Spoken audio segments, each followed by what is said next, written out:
KKMD 554화 캐나다 반응, 앵거스 탑시 캐나다 해군 중장 직격 인터뷰.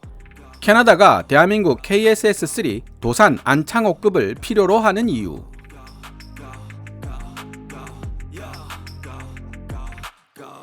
습관처럼 각 나라의 군사 전문지들을 확인하다가 최근 자주 들르게 된 일본 군사 블로그 항공만능론에서 지난 5월 6일 게재한 캐나다 해군이 잠수함 수입을 시사하며 이달 중 한국과 일본에 시찰단을 파견할 예정이라는 흥미로운 제목의 기사를 발견하게 되었습니다.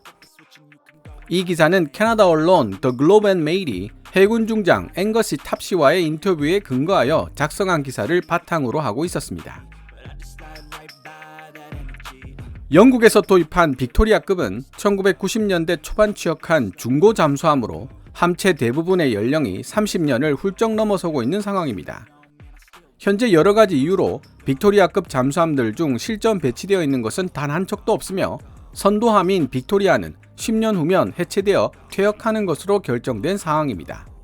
즉, 캐나다의 잠수함 전력은 말 그대로 제로에 한없이 수렴하는 상태라는 뜻입니다. 하지만 캐나다는 태평양과 대서양에 접하는 광대한 범위의 해양 영토를 보유한 국가입니다. 베링 해협을 사이에 두고 러시아와 접경하고 있기도 하죠. 이런 나라에 제대로 된 잠수함 전력이 없다는 것은 심각한 문제가 아닐 수 없습니다. 캐나다 언론 The Globe and Mail이 탑시 해군 중장과 나누었던 대화를 기반으로 작성된 기사를 통해 캐나다가 직면한 문제의 원인과 해결책을 간접적으로나마 살펴볼 수 있으며 캐나다 해군 사령관이 왜 대한민국 KSS-3 도산 안창호급의 도입을 주장하고 있는지도 이해할 수 있습니다. 대한민국 KSS-3 도산 안창호급과 동시에 일본 해상자위대의 타이게이급 잠수함도 후보로 거론되고 있는데요. 타이게이급은 일본의 주력 잠수함 소류급을 조금 더 개량시킨 버전으로 이해할 수 있습니다. 기사 번역을 마치고 탑시 해군 중장이 타이게이급보다 KSS-3에 더 중점을 두었던 이유를 고찰해 보도록 하겠습니다. 기사 원문은 노란색 글자로 표시됩니다.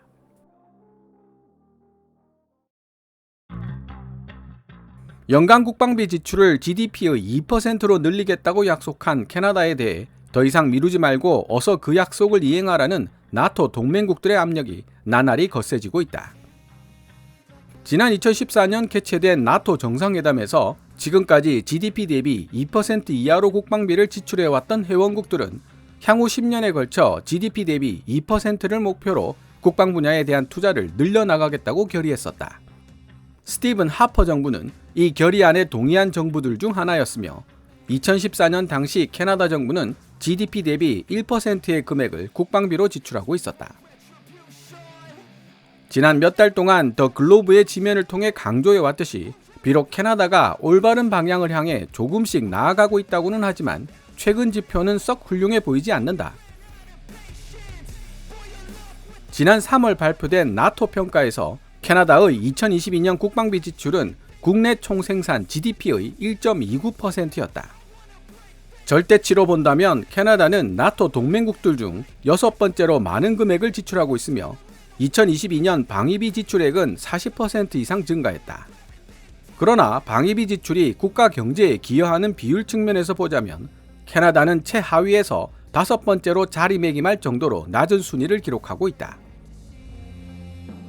흔히 간과되고 있지만 훨씬 더 우려되는 사안은 캐나다가 지출하는 국방 예산 중 군사 장비에 투자되는 금액이 차지하는 비율이 다른 그 어떤 나토 회원국들보다 작다는 것이다. 미국은 말할 것도 없고 프랑스나 영국 같은 나라들보다도 훨씬 뒤처져 있다. 연간 210억 달러에 달할 수 있는 국방 예산 추가 지출의 필요성에 대한 논의를 넘어 국방비를 어떻게 써야 효과적일지에 대한 쟁점이 있다. 더 많은 국방비? 좋다. 하지만 그것을 어떻게 효율적으로 쓸 것인지가 진짜 어려운 부분이라는 뜻이다. 국방비를 얼마나 책정할 것인지는 상대적으로 간단한 문제이지만 언제, 어디에 쓸 것인지는 훨씬 더 복잡하고 어려운 문제일 수밖에 없다. 잠수함은 효율적인 국방비 지출을 이해하는 데 도움이 되는 좋은 사례다. 더 글로브가 4월 초에도 주장했듯이 잠수함은 캐나다의 해양 이익 수호를 위해 시급히 필요한 핵심 자산이다. 잠수함에 대한 투자는 곧 현실화될 것으로 보이는 캐나다의 전쟁 수행 능력상 공백을 메우고 이상적으로 강화시켜 줄 수 있을 뿐만 아니라 나토 동맹국들에게 약속한 GDP 대비 2% 국방비 지출 약속을 이행하는 데도 큰 도움이 될 것이다. 캐나다 왕립 해군 사령관 앵거스 탑시 해군 중장은 더 글로브와의 인터뷰에서 가장 시급한 문제는 바로 시간이라고 말했다. 캐나다 잠수함 조달 문제의 핵심은 신속한 행동에 있다는 것이다. 캐나다는 1990년대 후반 영국에서 중고로 도입한 빅토리아급 구형 잠수함 4척을 보유하고 있다. 언제든지 바다로 나가 작전을 실행할 준비가 되어 있는 잠수함 한 척을 확보하기 위해서는 일반적으로 4척의 잠수함이 필요하다. 그러나 현재 캐나다 잠수함 전력은 이런 만전의 상태와는 거리가 멀다. 4척의 잠수함들 중 한 척은 바다에서 작전을 실행하지 못하는 상태가 된 지 오래이며 최근 몇 년 동안은 실전 배치된 잠수함이 아예 단 한 척도 없을 정도였다. 구형 잠수함들 중 1번 함인 빅토리아는 10년 뒤인 2034년부터 해체 작업이 시작되어야 한다. 이를 대체할 신형 잠수함이 건조되어 도착하는 데까지 필요한 시간을 고려해 본다면 신형 잠수함 조달 결정은 빠르면 빠를수록 좋다.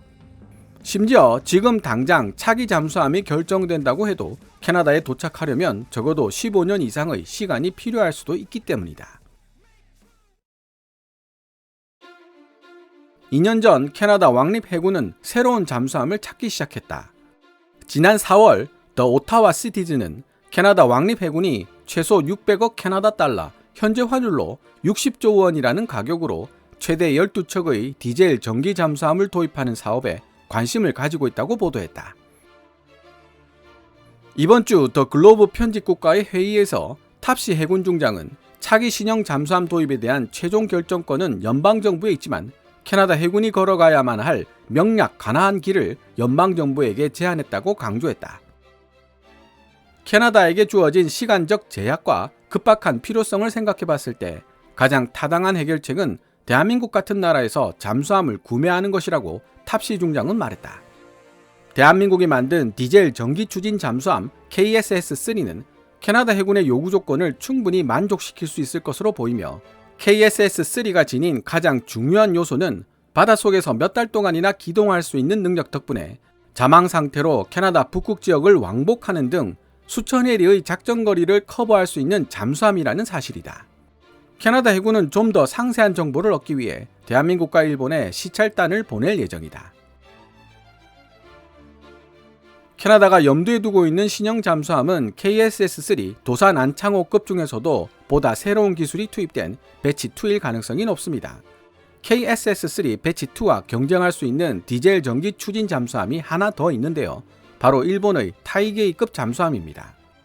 그런 이유로 기사에서도 언급되고 있지만 캐나다는 대한민국과 일본 모두에 시찰단을 보낸다는 계획을 세우고 있습니다. 더 글로브 기사에서는 대한민국 KSS-3 같은 잠수함이라고 표현하며 캐나다 해군이 심중에 두고 있는 잠수함은 타이게이급보다 KSS-3라는 뉘앙스를 풍기고 있는데요. 일본의 군사 전문 블로그 항공만능론에서도 역시 비슷한 분석을 하고 있습니다. KSS-3와 타이게이급은 모두 8,500억 내외의 건조 비용이 들어가는 것으로 알려져 있습니다. 도입 비용 측면에서 경쟁력은 비슷하다는 의미가 되는데요. 최신 기술의 적용이라는 측면에서는 보다 고전적인 설계를 지니고 있는 KSS-3 도산 안창호급보다 일본 타이게이급이 약간 앞서 있다는 평가를 받고 있습니다. 최대 자망 심도도 타이게이급이 500m인데 반해 KSS-3 도산 안창호급은 400m 수준이고요. 그러나 KSS-3 배치2의 강점은 연료 전지를 이용한 AIP 추진 체계와 리튬 배터리를 함께 사용한다는 점에 있습니다. 하지만 일본 타이게이급은 보조 추진 체계로 리튬 배터리만 채용하고 있어 일본 내에서도 문제점으로 지적되고 있습니다. 또한 KSS-3 배치2는 디젤 전기 추진 잠수함으로서는 특이하게 수직 발사대 VLS를 탑재하고 있어 대잠, 대함, 대지 공격까지 가능한 강력한 무장 능력을 지니고 있다는 특징도 있습니다. 캐나다 해군이 KSS-3 배치2에 특히 더 관심을 가지고 있다면 아마 이런 장점들이 작용했을 가능성이 있습니다. 탑시 해군 중장은 캐나다가 자체적으로 잠수함을 건조하는 방안은 오히려 현실적이지 못하다고 생각한다. 동맹국들이 우리에게 보여준 따끔한 교훈은 잠수함 자체 건조란 지금까지 단 한 번의 예외도 없이 성공하기가 하늘의 별 따기만큼이나 어려운 사업이었다는 사실입니다.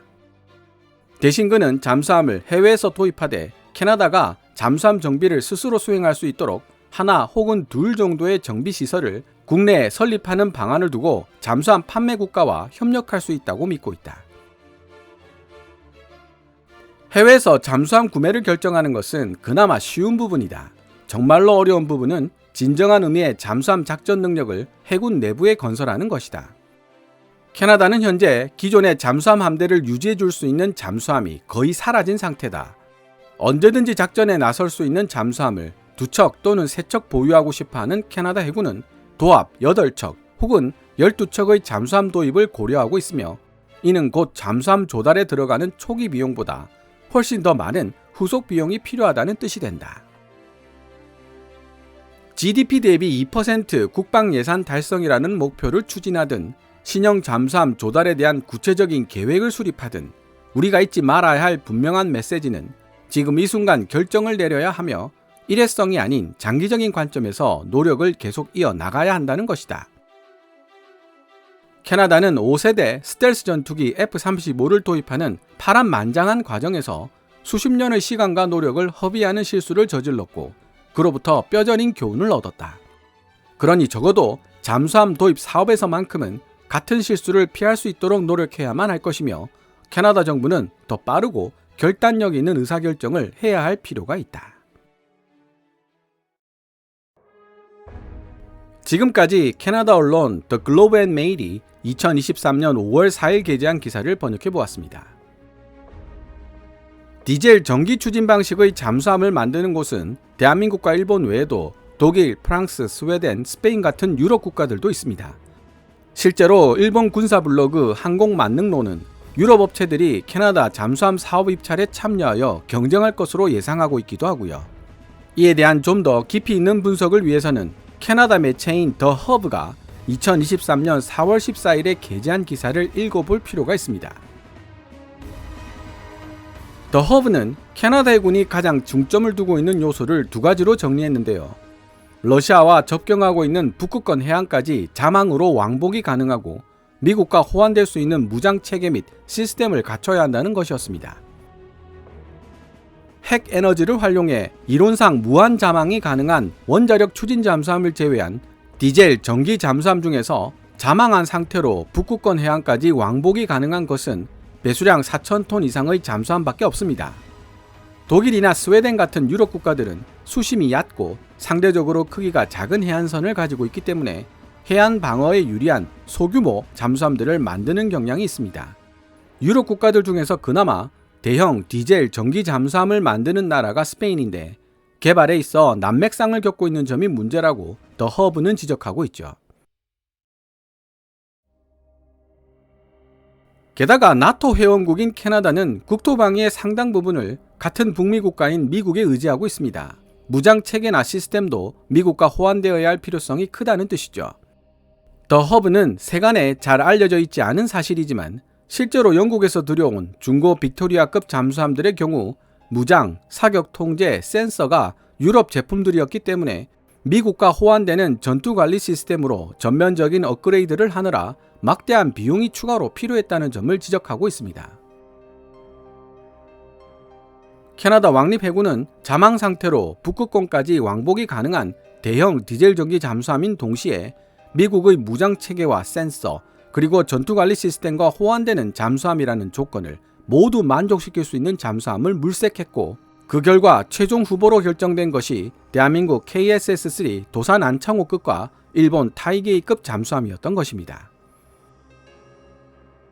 그렇다면 앵거스 탑시 캐나다 해군 중장은 왜 KSS-3에 대해 집중적으로 언급을 했을까요? 지금부터의 이야기는 주어진 자료들을 바탕으로 한 개인적인 추론에 지나지 않는다는 점을 잊지 말아주셨으면 합니다. 첫째, 일본 타이게이급은 분명 세계 최정상급의 디젤 전기 잠수함입니다. 일본 방산 제품들이 가지고 있는 치명적인 약점, 상대적으로 비싸다는 면에 있어서도 KSS-3와 큰 차이가 나지 않습니다. 하지만 일본은 지금까지 한 번도 잠수함을 해외에 수출해 본 경험이 없습니다. 호주 잠수함 수주전에서도 경험 미숙을 드러내며 프랑스에 참패하고 말았던 기억을 가지고 있죠. 그에 비해 대한민국은 인도네시아에 이미 잠수함을 수출해 본 경험을 가지고 있습니다. 잠수함 도입 이후의 후속 지원에 대해 큰 우려와 관심을 가지고 있는 캐나다 해군 입장에서 수출 및 후속 지원 경험의 유무는 무시할 수 없는 요소겠죠. 둘째, 타이게이급의 추진 체계는 디젤 전기를 기반으로 리튬 배터리를 보조로 하고 있습니다. 리튬 배터리가 빠른 충전 속도와 높은 효율을 자랑한다고는 하지만 아직까지는 기술상의 한계 때문에 리튬 배터리만으로 오랜 시간 자망은 어렵다고 합니다. 오랜 기간 자망이 불가능하다는 점에 더해 상대적으로 짧은 시간이라고는 하지만 수명 가까이 부상하여 스노클링을 해야 다시 디젤 전기 추진을 할 수 있기 때문에 그 사이 무방비가 되는 점도 문제라는 지적도 있습니다. 그에 반해 KSS-3 배치 2는 디젤 전기 추진에 더해 연료 전지를 이용한 공기 분료 추진 체계 AIP를 탑재하고 있으며 리튬 배터리를 보조 추진 체계로 추가하고 있습니다. 공기 분료 추진 체계라는 이름에 걸맞게 연료 전지는 수명 가까이 부상하여 스노클링을 하지 않아도 동력을 얻을 수 있으며 이는 곧 더 오랜 자망 시간이라는 결과로 이어지게 됩니다. 역시 연료전지 AIP를 탑재한 손원일급 잠수함의 경우 수면에 부상하지 않고도 2주 정도 자망이 가능한 것으로 알려져 있는데요. 개인적으로 KSS-3 배치 2의 자망 가능 기간이 어느 정도일지 궁금했습니다. 이번 더 글로브 기사에서 탑시 해군 중장이 몇 달간 자망이 가능한 잠수함으로 KSS-3 배치 2를 언급한 것을 보면 손원일급보다 몇 배 이상 더 오래가는 자망 능력을 가지고 있는 것으로 추정할 수 있습니다. 마지막으로 역주로도 설명드렸지만 KSS-3 배치 2는 타이게이급보다 월등한 수준의 무장 능력을 갖추고 있습니다. 양보다는 질로 승부할 수밖에 없는 대한민국 해군의 고민이 잘 녹아있는 설계라고 할 수 있는데요. 대한민국 해군의 반도체되지 않는 잠수함 전력으로 태평양과 대서양을 지켜야 하는 캐나다 입장에서도 양보다는 질로 승부할 수밖에 없는 상황입니다. 아마 이런 요소들이 영향을 미치고 있는 것이 아닐까 추측해봤습니다. 오늘 KKMD에서 준비한 내용은 여기까지입니다. 방송되었던 내용들은 KKMD 공식 블로그 kkmdtstory.com에서도 만나보실 수 있으니 구글이나 네이버 검색창에서 KKMD를 검색해 보시기 바랍니다. KKMD는 여러분들께서 챙겨봐 주시는 광고 수익으로 운영되고 있으며 영상 제작을 지원하고 싶다면 후원 멤버로 가입해 주시면 됩니다. 지금까지 시청해 주셔서 감사합니다. Cabins Military Channel KKMD